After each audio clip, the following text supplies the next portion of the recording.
big day for a lot of reasons, but today is the 10th anniversary celebration of this breakfast and the 80th breakfast. So can we get a hand for that?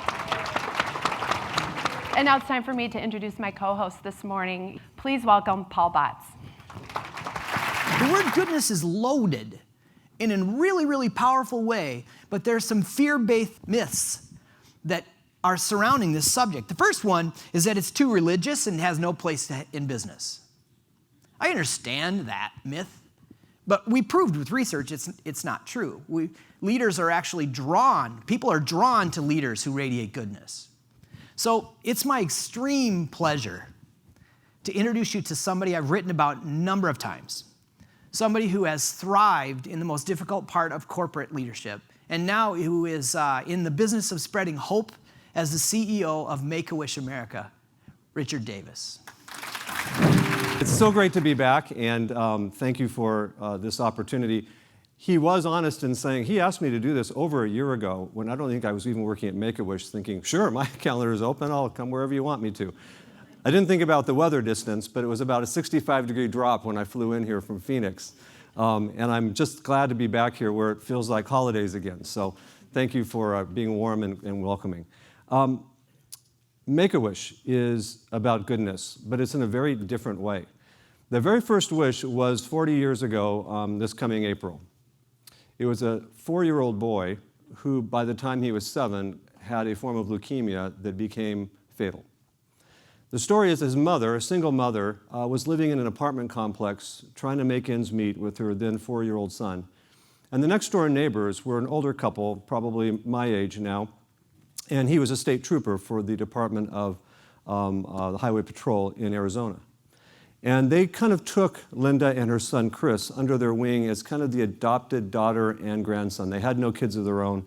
And so they became very close and really created a symbiotic relationship. And then Chris contracted a form of leukemia, and it moved very quickly. And so this next door neighbor said, I want to do something for him. What would you like to do more than anything in the world? And he said, I want to be a state trooper. And he said, that's great, because we can make that happen. And he took about a year to think through the best way to perfect that, what was now a wish. And in a matter of weeks, Chris took a very, very bad turn and started becoming very, very quickly ill. And so the patrol man got a hold of some of his buddies and said, let's do a ride-along. And let's do it in a helicopter instead of a car. And let's ask for forgiveness and not permission. And they did all of that. And they a special state trooper, little uniform with the hat and the badge and the play gun. And they took him up on a Thursday, and it was a remarkable day. And he passed on Sunday. That wasn't the first wish. That was just the first goodness. And then the story goes dormant for like months, 4 months. And in the Department of Public Service in the state of Arizona, fire and police are together.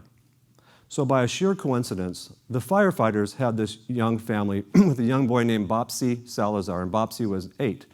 And Bopsy wanted to be a fireman and go to Disneyland. And Bopsy had a different form of cancer.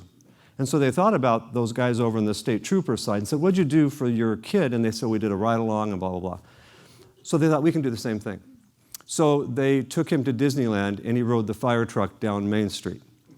And that is the first official wish because it was done with the intent to replicate the first one. And then the story's dormant again. And then as it would be told, Linda, Chris's mother, wish mother number 1, Frank, and all the guys who were part of either the fire or the police side got together in a poker game, very unauspicious. And by the way, she smokes like a fiend, so it was probably a smoky-filled room with probably alcohol. 6 people playing poker, deciding, wait a minute, why don't we do this on purpose? We can do this over and over again. And so, ladies and gentlemen, in a very unauspicious start, Make-A-Wish was founded at a poker table. They took, she said, all the money in their pockets and out of her purse and found $37.66, which became the first bank account for Make-A-Wish, which, by the way, I'm thinking the same thing. What a lousy poker game that must have been. But on the other hand, the wishes were created by a least obvious group of people who didn't even start the game with the intent to end it, to make goodness happen. So one of the things I ask you about is doing good. And I want to be a micro about it, not macro. On a doing good, so first and foremost, does it have to be intended or can it be accidental? Does it have to be choreographed or can it just happen? Does it need to be big or can it be little? Does it have to be grand or can it be something very, very simple? Should it be anonymous or is it better if it's attributed? And by the way, there are no right answers, but they're worth pondering because goodness happens along every which way. But the goodness isn't honestly the intent, it's the impact. And so Make-A-Wish is a great example. So as you think about whether or not you want to engage in something that changes lives, you need to first know whether or not you have the opportunity to affect that. So one of my biggest challenges, and Maya's, is we have this 40-year-old organization that still people believe that we are the bucket list for a child. And that is not true, and that is horrible.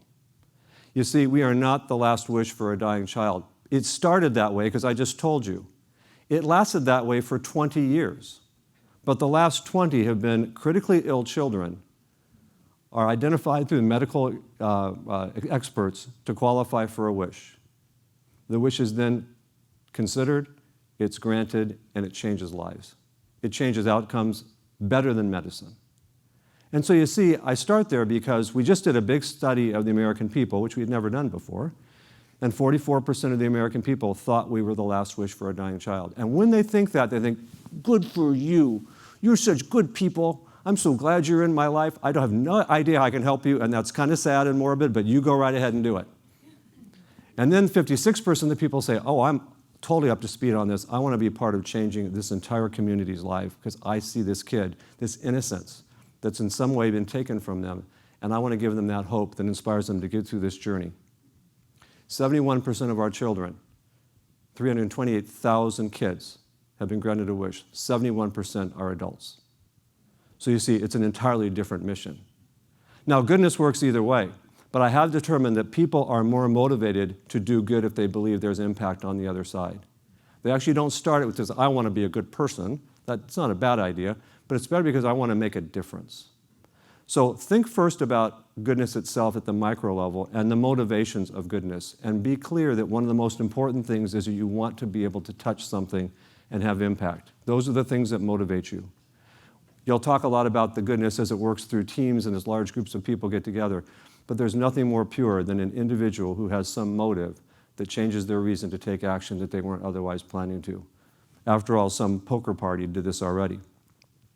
So the other point of the question is, does it matter? So does goodness happen if no one's around to see it?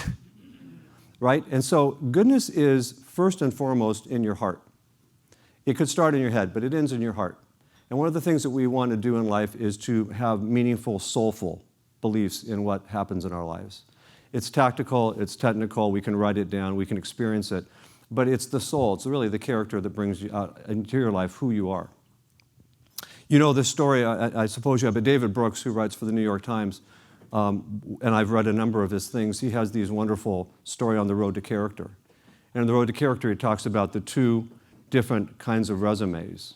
There's the work resume and the eulogy resume. And he asks people that before they actually get to their death, that they consider living the eulogy resume now. So the last resume is, this is who I am, this is my address, this is how old I am, maybe this is the place I work, these are all the places I worked, these are my very favorite hobbies, these are my kids, and these are my talents. Check, check, check, check, check. The resume eulogies are different. If you have ever, who's given a eulogy? Raise your hand. It's a horrible club, but it's a very powerful one. Raise your hand again if it's the hardest speech you've ever given in your life so far, right? Because how in the world can you define someone's life in a few moments only to people who want you to capture it in a way that they're dying for you to get it right? And a resume eulogy is you talk about who they were, not where they were, not what they did, who they were. What did they stand for? What mattered most to them? What is it that they gave of the one life we're aware we all have to change the world? Because the goodness comes from the impact, not from the intention. It's kind of funny, but I brought back lapel pins. They look just like US Bank. It says Make-A-Wish. I was missing my lapel pin, and now my team has lapel pin. Maya, look at the lapel pin. It's glorious, right? That's not the point, right? So when we gave him out to our team, I had a few people come up to my assistant and others and said, am I supposed to wear it every day? By the way, you guys answer the question. She said, I think Saturdays and Sundays are optional, but I'm not sure. The reason for the lapel pin is I said to these amazing Make-A-Wish team members who have been around much longer than I have, wear it for a month, every day, and if you don't get loved on repeatedly, take it off. But I'm absolutely positive that you will be surprised because part of your eulogy resume is, I may have worked at Make-A-Wish, but I stood for changing the lives of people who needed me the most at a certain time. I asked them to wear it over their heart. I had this guy come in just day before yesterday and said, I just want you to know, I'm wearing a lapel pin. I have a pacemaker. I can't have the magnet near my heart, but it's on the other side. That's good. We're tracking. That's great. But the point is, people come back and said, this one gal said, okay, I go to Subway like every third day. I've been going to this for 3 years. The guy across from me says, oh my God, you're with Make-A-Wish?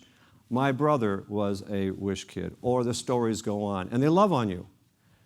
The reason I wanted to bring that back is because we each choose to do something in our life while we're alive. David Brooks would say, it's not what position you had. I would say it's not even your intent, it's the impact you made.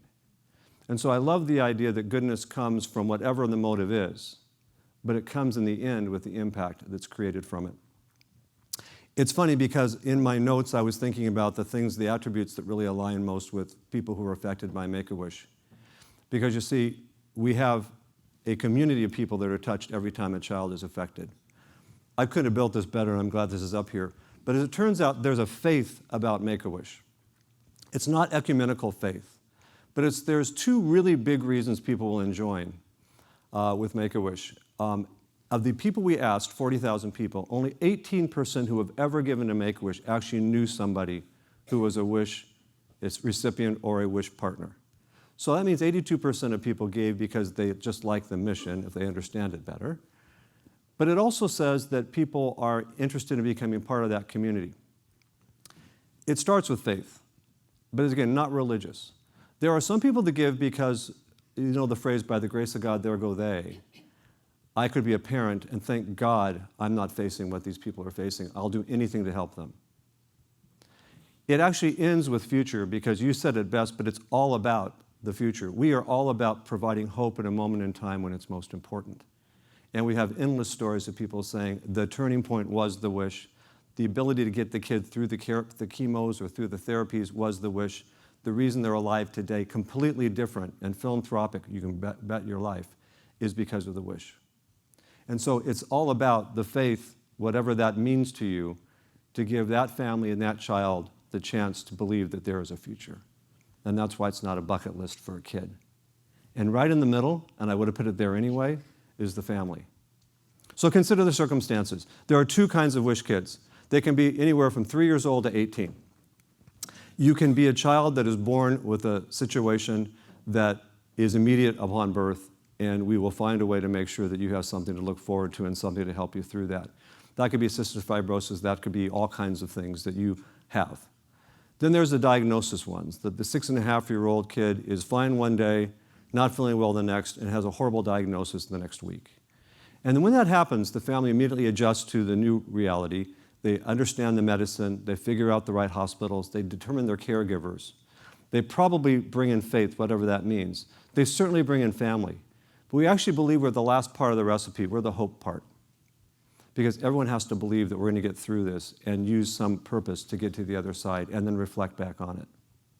So I ask you this, what are the best wishes? An average wish, we will do 16,000 wishes this year.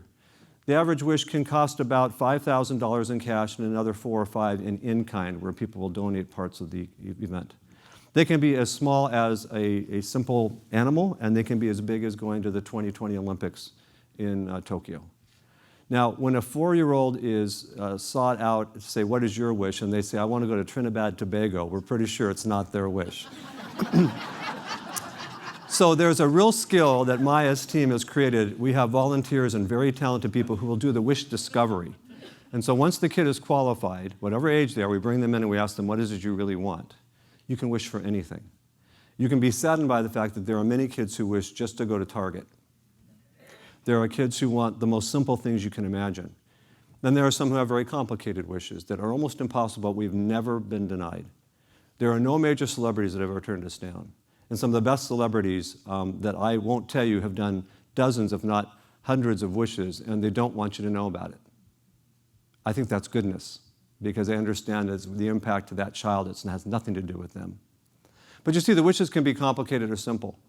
One of my favorite ones was this young boy in Los Angeles. I was asking the LA group, what's your favorite wish? They started on to a big one. I said, no, I don't want the big ones. We have lots of big ones.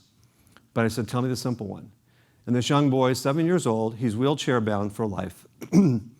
He lives in Los Angeles, and outside his window in his bedroom is a little grassy area where he sees bunnies are running around all the time, rabbits. To which I thought, I'm from LA, and I don't remember any grassy area outside of any window with bunnies, but okay.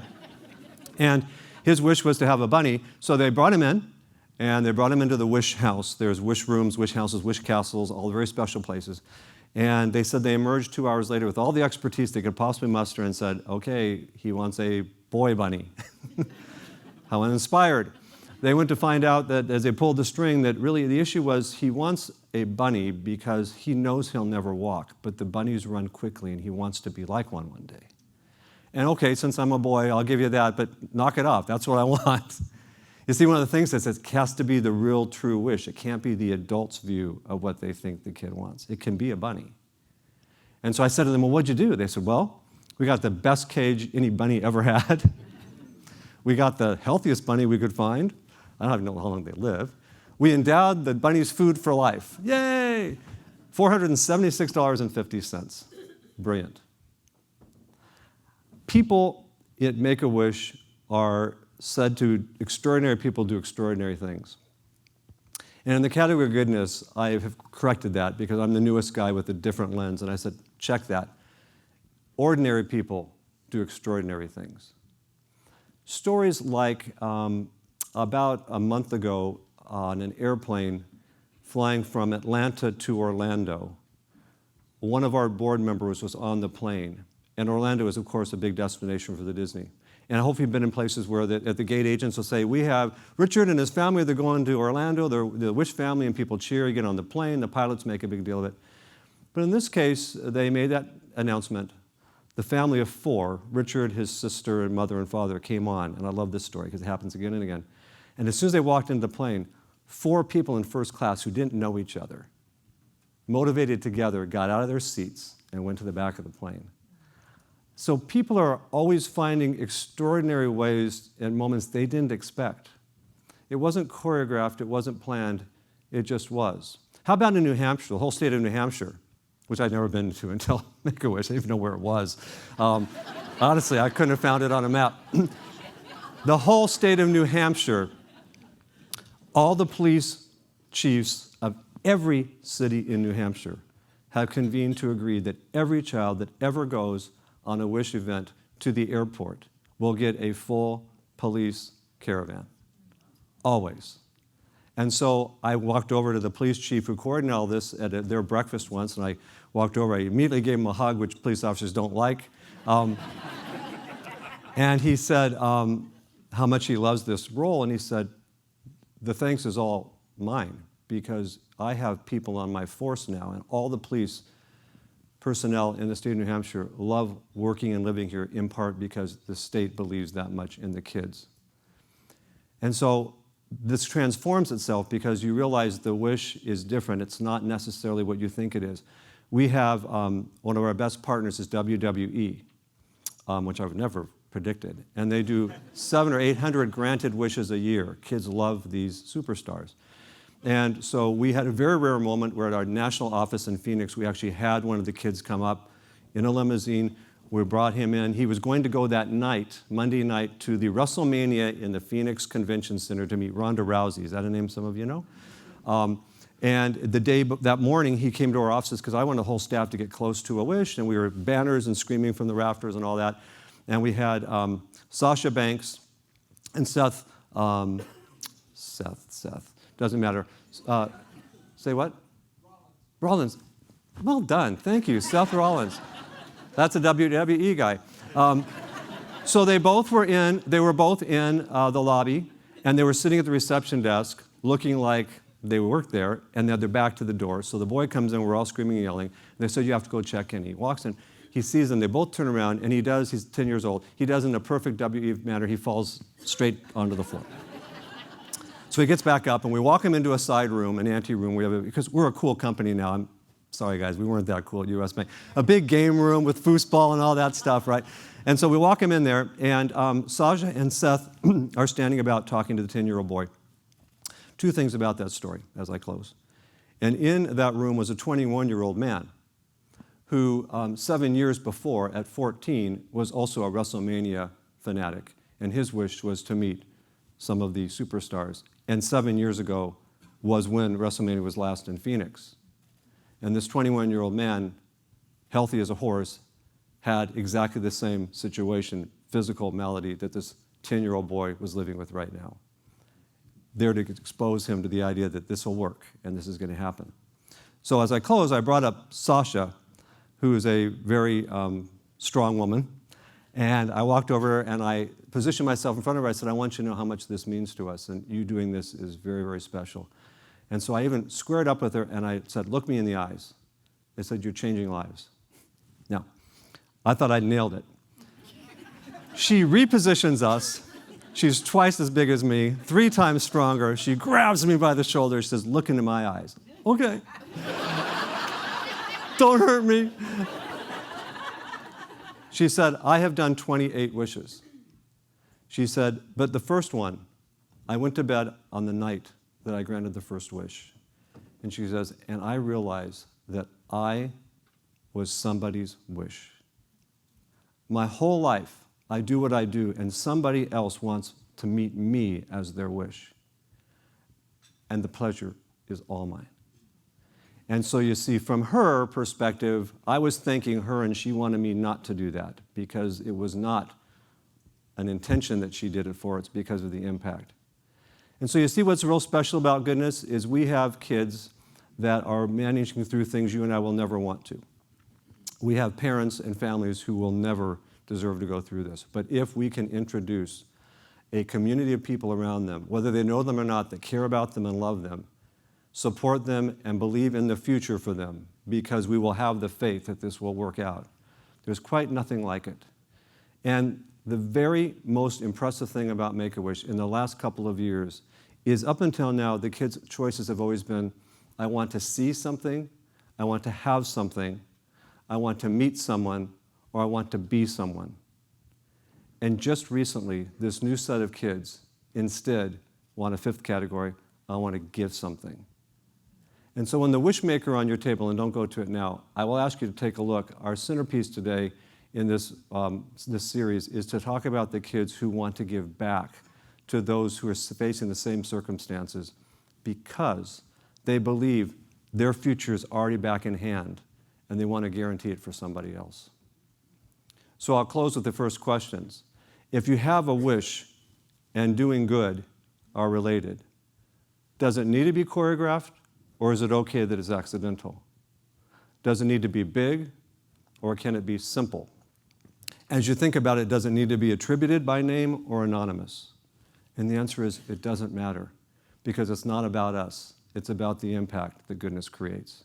And so thank you for letting us talk a little bit about that organization. Thank you for being this community. You know, Minnesota, Minneapolis, St. Paul particularly, are well known, and I know this, I don't live here anymore, and they are still well known widely as the most philanthropic community in America. And you need to ask yourself why. I think it's because we got a long time ahead of the beat, that we're stronger together, and that we believe in a future that's greater than the past. But I encourage you to realize you live in a very special place. It may be a little chilly every once in a while. By the way, that's good because otherwise too many people would be here.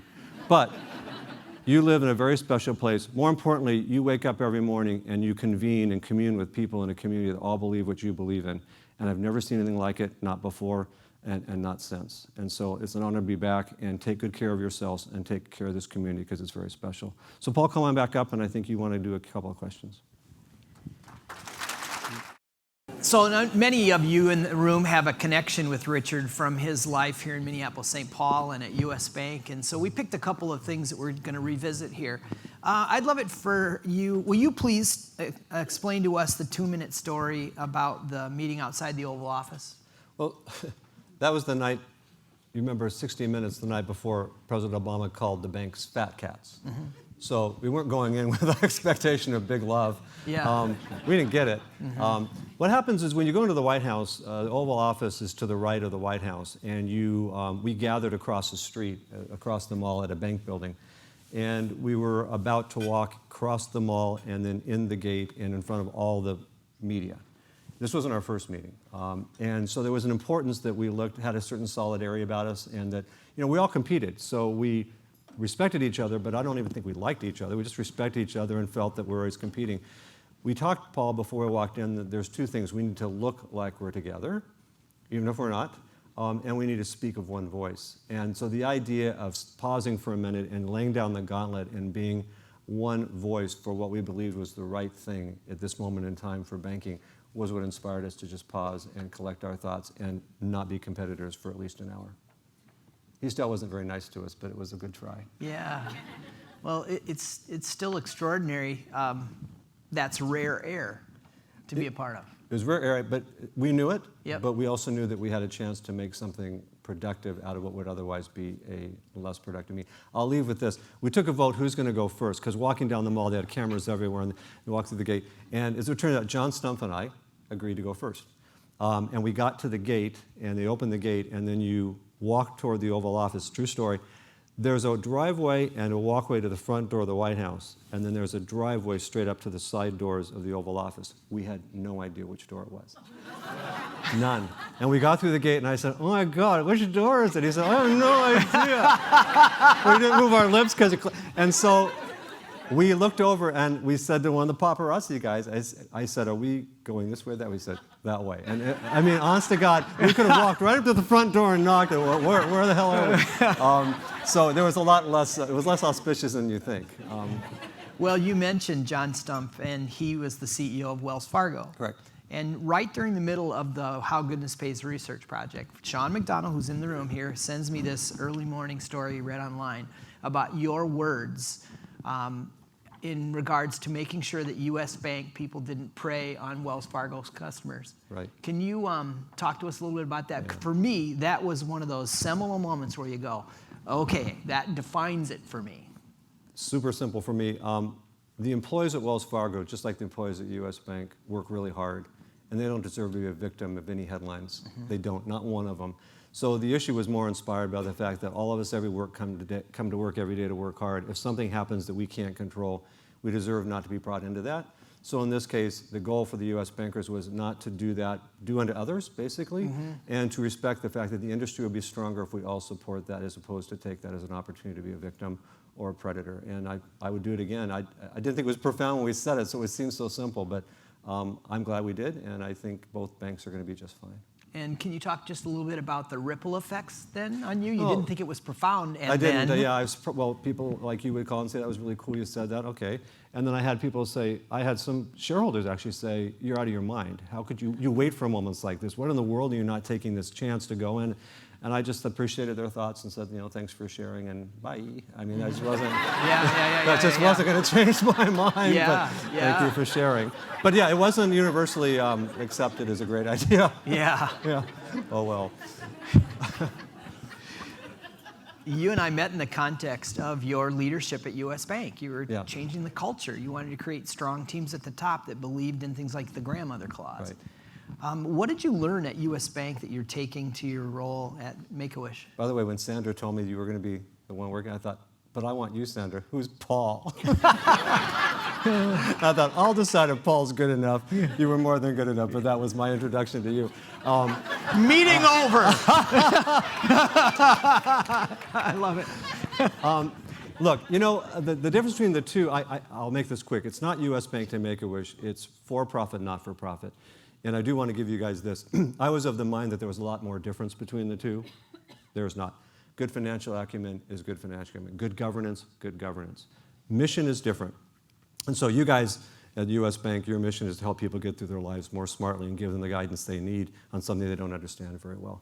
At Make-A-Wish, I think it's obvious what we do. The mission is stronger in not-for-profit. If you don't know that's true. That is their devotion. They're already on the eulogy resume. They really are. And sometimes the execution is not as strong, and the incentives are not there at all. So it's very important that you learn. U.S. Bank, I like to think I was a good manager and a good leader, and we used to talk a lot about the difference between the two. I'll tell you what, you will find out if you're a good leader in spades when you go to a not-for-profit, because all the levers that you usually have are not present, and people are already there for a mission, so you're not going to capture them by that. You need to compel them to do the mission better or differently, and I'm telling you what, I'm learning 1,000 times over again what influence leadership looks like, because it's very different when you take away all the positions and the authorities and the gravitas you have in role. Go to a not-for-profit, it's the purity of it all. The frustration part, though, has anyone ever been in a PTA or in a church council? The gravity is it takes longer to get things done because you need to bring everyone along, and there's a little less autocratic where you can say, look, I appreciate your feedback, but we're still going this way. No, I appreciate your feedback, and let me adjust to it, and let's get everybody to move. So you get there later, but I think you get there stronger. And either way, based on the mission, it's worth the effort. We always ask this same question to every speaker. What data point or proof point for you that you know for sure that goodness pays? I've got it. I'm glad I have it. Teresa and I were hosting an event at our house. I think it was for Amy, actually. I'm a Republican, but she makes me look bipartisan because I love Amy, so that works just fine. Yeah, that's right, yeah. And the story of goodness shows up there. But let me pull backwards. U.S. Bank worked with Catholic Charities at the Drop-In Center many, many, many years ago, and we started in December, if some of you remember, and we started serving food on Friday mornings, the senior leadership team. And the Drop-In Center, which is downtown, has 2 cycles of breakfast every morning. There's a 7 o'clock cycle and an 8:30 cycle. This was December. It was cold. It was dark. It was profoundly important. And we were in the back, schlepping all the cereal and all that stuff. And the folks would come, and then they would leave, and we figured out that they don't ever get a warm breakfast. And so U.S. Bank, I don't know if we still do or not, but we introduced French Toast Fridays. And so every Friday was a warm meal, and we started serving some of those as well. One of these particular Fridays I was serving, and one of the things you have to clean up, dreadful, you have to go and clean up. So I'm out there cleaning tables, and this woman, they're supposed to change shifts because we're out of time, and she's the last one in the room. We need her to move out so we can get the next group in. She's rustling through her purse like crazy. She cannot find something. She's desperate. And I said, how can I help you? And she goes, I have a $20 bill. I can't find it. I have a $20 bill. She's rustling through, even more profoundly than you, Teresa, when you're looking for something at the bottom of the purse. And I said, oh, look. And I had a $20 bill. I said, oh, there it is. I just set it on the table, not to be sneaky. She goes, you put it there. I said, doesn't matter. It's your $20 bill. Take it. She looks at me and she goes, okay. She takes it and she's gone. The story is so over. So goodness shows up in my house one particular weeknight. It's probably 5:30. I probably come rushing in from the office just before everybody shows up, not to thank my wife enough for all that she does already done these things. We get there, and it might have been D'Amico, where your daughter works. Catering must have come up and said, we've had them there before, Mr. Davis, you want something to drink? I said, I'll just have a glass of water, but thanks for being here and all that. And she comes back, glass of water on a tray, $20 bill under the water glass. And I said, what's the $20 bill for? She goes, it's giving it back to you because you gave it to me when I needed it the most, and I want you to have it back. And I realized I had to take it. The job wasn't to keep the 20 in her hand, it was to take the closure of this wonderful routine. And the backstory is when she was talking to me that early morning with her purse, she had lost both of her kids, stepped her out of her life, schizophrenia. She wanted to be a chef her whole life, and that was a failed effort, and her life was kind of falling apart. Probably a year later, I think it was a year later, Therese, I said, how are you? She goes, well, I'm not catering. I'm not cooking, but I'm catering, because she was D'Amico's. And I said, and the kids? She goes, my son's back in my life. And I took the $20 bill. The goodness was not intended to be full circle, but every once in a while, you get to see it. But what's important, I think, Paul, is that if the goodness is the impact, intended for impact, not for you, you have to believe it's okay if you never see the other side. In fact, you probably never will, but you've got to believe it to be even more powerful maybe than you can imagine it. Every once in a while you get lucky and you see it come around. So I know there's a lot of goodness, and I came from a place where that's standard operating. Thank you so much for being a part of this. Thank you very much. Yeah, absolutely.